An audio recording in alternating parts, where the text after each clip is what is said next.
What's on, ladies and gentlemen? My name's Ross. I like games, and today we got the starter deck. We got the film starter deck. I need to give a massive before we start. Right, I need to give a massive shout out to Carl. Carl was. Hopefully, a bunch of you watched the Treasure Cup coverage from the organised play event, the Birmingham Treasure Cup that we had this weekend. I did the commentary with the lovely Ben. It was awesome. It was fun. Carl was the dude running the tech. Carl was the dude actually running the stream. Firstly, shout out to Carl for doing an excellent job and making Ben and I look good. Secondly, shout out to Carl because there was a Bandai shop, an official shop at the Treasure Cup. And I really wanted to film starter deck, but I didn't want to get to the venue at the time I needed to get there to get the film starter deck. Because I wasn't needed as early as people like Carl set up the stream. So, because Carl's such a lovely dude, he went and picked me one of these up so I could have an extra half an hour sleep. Because Carl is a very lovely person. So I don't know if Carl's watching this or not, but if you are watching this, Carl, thank you for being just a flat out lovely person.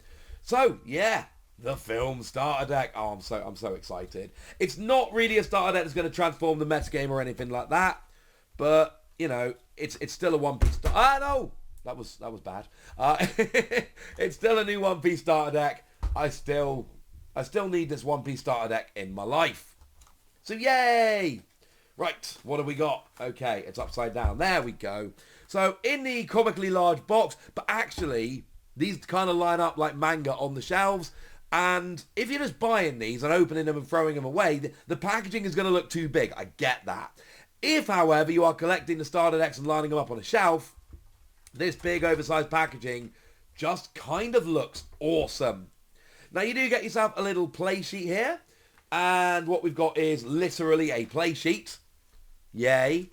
But then on the other side, you've got yourself the basic rules of the game. And this was like the first thing we saw to learn how the game is played, and I'm so happy. I love this game. Like I'm so, you probably noticed on this channel, I am so like ludicrously in on the One Piece trading card game at this point.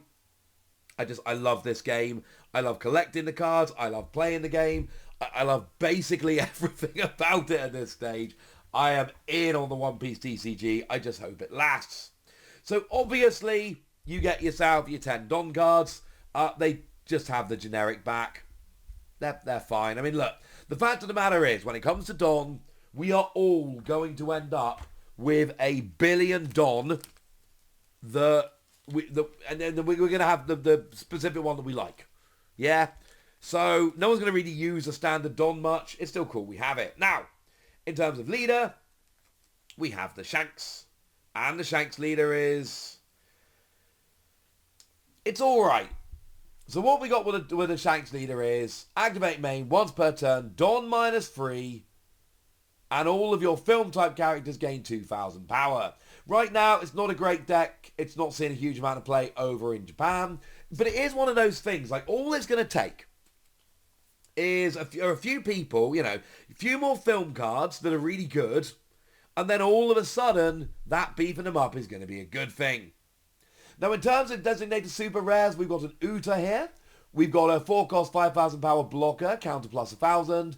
And on block, Don -1, rest one of your opponent's characters at a cost of 5 or less.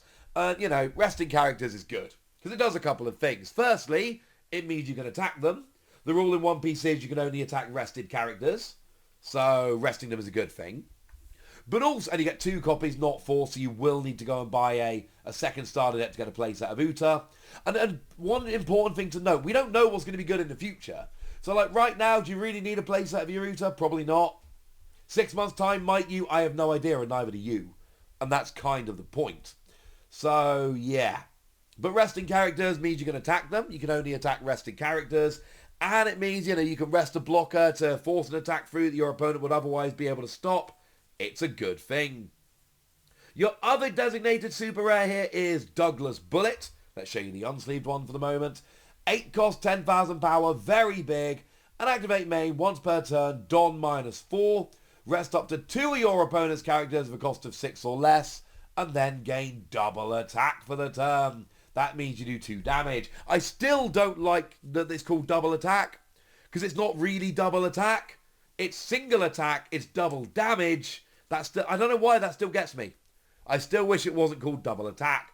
Regardless, that's not really the point here. This is a card I can absolutely see you wanting a playset of in the future. Yes, I know Don -4 is quite a lot, and it's an 8 cost, which is quite a lot.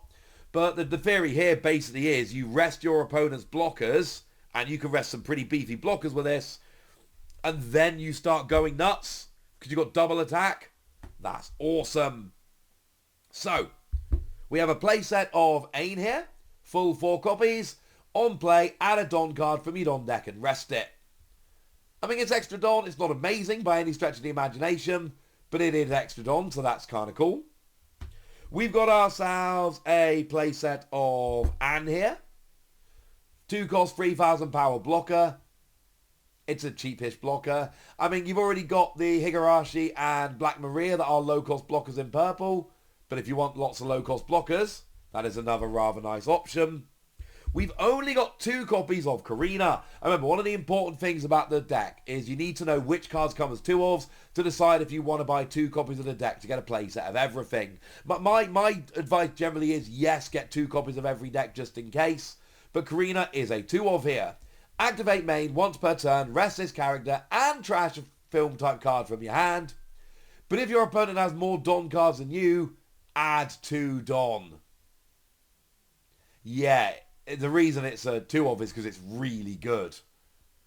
Rest it and trash a card from your hand to add 2 Don.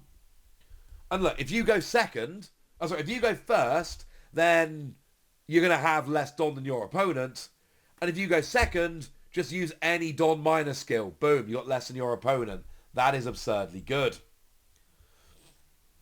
Gil Tesoro here. Gil Tesoro. Again, it is a 2-of. When attacking, Don -2, draw 2 cards. Not loving the Don -2, but that is pretty good draw power. And again, you'll notice that it is the good cards that come as 2-ofs. Probably not a coincidence. Gordon is your generic 1 cost, 3,000 power.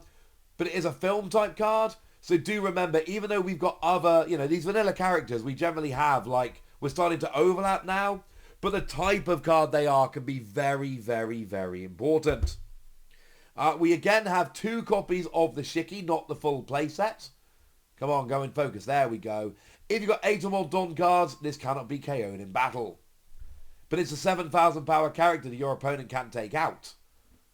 And as we talked about the other day, 7,000 power, it's one of those kind of early key numbers, so to speak. Because the deal is, right, 7,000 power, if I attack with 7,000 power, tie goes to the attacker. And what that means is that if they use a 2,000 counter, I will still win. So the reason 7,000 is so good is because they need a 2,000 and more in order to counter. And maybe that was a weird blip in the video. Or maybe I just took 15 minutes off to go pick my son up from school. No one will ever know. Now, in terms of Scarlet, you do get yourself a full playset of Scarlet.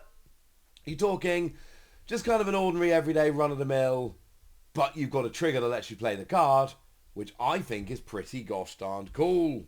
Now, Zephyr is another 2-of here. You'll notice there are a few 2-ofs, like there are in all the starter decks. So, if you are a serious player, you will need to pick up 2 of these. Now, Zephyr, when you battle a strike attribute character, you gain 3,000 power. And you got Don -1, and you get 2,000 power. What is important, if you can restand, we saw this in the FAQ, if you can restand this character and attack multiple times during the turn, or if you get attacked multiple times, I should say, by strike characters, you do keep gaining power. And that gets a little bit ridiculous. Baccarat, obviously here we are talking about a vanilla character, so obviously you do get the full 4-of. Feel free to be upset about that. When it comes to bins, we have a vanilla character. The vanilla characters are all the same. They've got power 2 more than their cost, 4 and 6, counter plus 1,000. We have seen a bunch of vanilla cards see in play at the Players' Cup this weekend, but Players' Cup, Treasure Cup. But do bear in mind that will stop as we get a larger card pool. Buena Festa, I'm sure I've said Fiesta in a couple of videos, but it's Buena Festa. And what you've got here is counter plus 2,000. And you get to, on play, look at the top 5 cards of your deck. Find a film other than Buena Festa. Pop it in your hand. Really good for consistency. And then the last character here is your Dr. Indigo. which, you know, it's vanilla character. Who really cares? We've then got, okay, so we've got 2 of Lion's Fret Imperial Earthbind. Dawn -2, KO a character of 5 cost or less. And to be fair, KOing from, you know, nowhere is pretty good. It's also got like at this stage already, the classic purple trigger, which is grab a Dawn and set it as active. Wait, active? Yes, it is active. Sorry, I had to second guess myself for a minute there. Should not have done so. And then a full playset of Union Armada that's got counter. Give a film type leader or character 4,000 and it can't be KO'd this turn. Yay! And then the classic purple counter of grab a Don. So, look, if you want to play a film type deck at any point in the future, this is essential. And the thing is, you don't know if you're going to play a film type deck, so we don't know what else is coming in the future. Obviously, in terms of 2 ofs, we've got the really good Karina that can get extra Don. But you do need to trash a film type card from your hands, but it's still not going to go into every purple deck. You got Kill Toroso, sorry, that's decent draw power as a 2 cost. You've got Shiki, who can't be KO'd if you've got 8 Don, that comes in as a 2 cost. And then you've got Zephyr as a 2 cost, who just kind of gets more powerful if battled by strike characters. Oh, and then obviously the Lion's Fret. And then obviously, you know, like I've said, you've got your Douglas Bullet and your Uta. They are your designated super rares in this particular deck. So obviously you only get 2 of them. And Douglas Bullet especially, I could see being a very, very good card kind of moving forward, because there's so much potential there. It's a real, like I say, you know, you're talking about double attack and getting rid of a couple of characters. That's, well, not getting rid of, but, you know, resting, stopping and blocking you, things of that nature. I like this. I think Douglas Bullet could be a really, really good character. One thing that is very important, there's nothing in Douglas Bullet. I mean, it is a film / Pirates Fest, but your skill is just Dawn -4, rest 2 characters, 6 cost or less, double attack. There's nothing in Douglas Bullet that basically says, oh, this has got to be used in a film type deck. So that's one I think you should be picking it up for a playset of. Regardless, that's the film deck, and now it's over to you guys. Have you picked it up? Are you planning to pick it up? Are there any cards in here that you think are particularly good, etc.? Go nuts in the comment section, but be nice! And then the usual deal, comment, like, subscribe, follow me on Twitter, check out the Patreon, there's good stuff over there. And of course, thank you very much for watching. My name's Ross, and you've been watching a pretty gosh darned excitable Wossy Plays. Bye!